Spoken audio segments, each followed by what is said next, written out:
Tonight's bedtime story, out of two, is called Mr. Moustache, read by the same artists.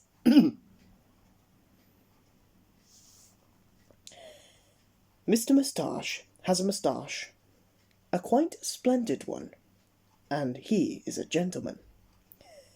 A gentleman is polite and helpful and thoughtful and generous, and Mr. Moustache was all these things, and all these things made him wise, a wisdom he likes to share with his friends.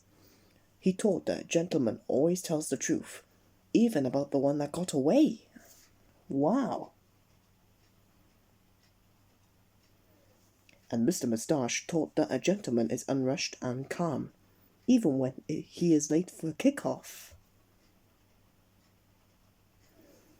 On the 1st of November, Mr. Moustache went to the barber for a trim.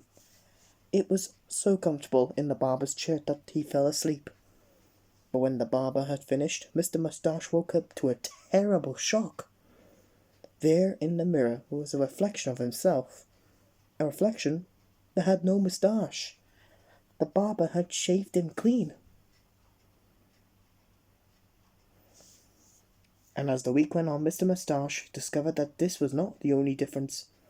For instance, when he left the baker's, he let the door slam shut on Mr. Nosy's nose. Oh my. When he went to Mr. Perfect's house for tea, he did not bother to wipe his feet.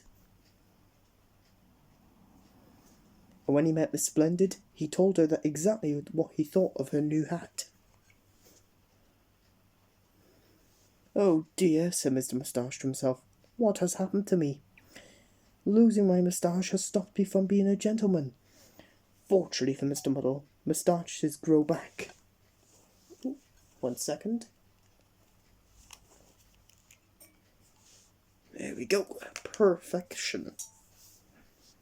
Fortunately for Mr. Moustache, moustaches grow back.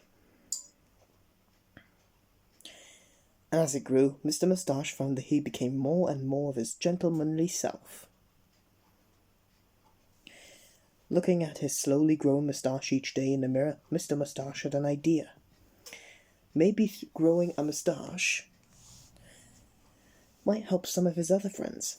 Some of his other friends who could learn some manners.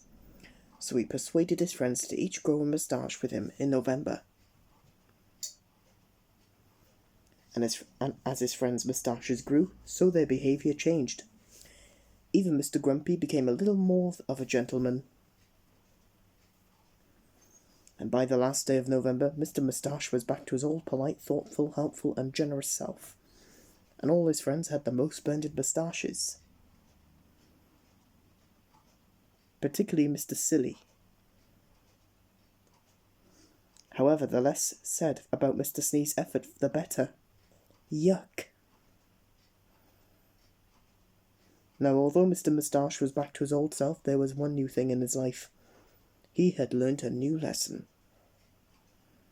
Never fall asleep at the barber's. Time for our second story about summer.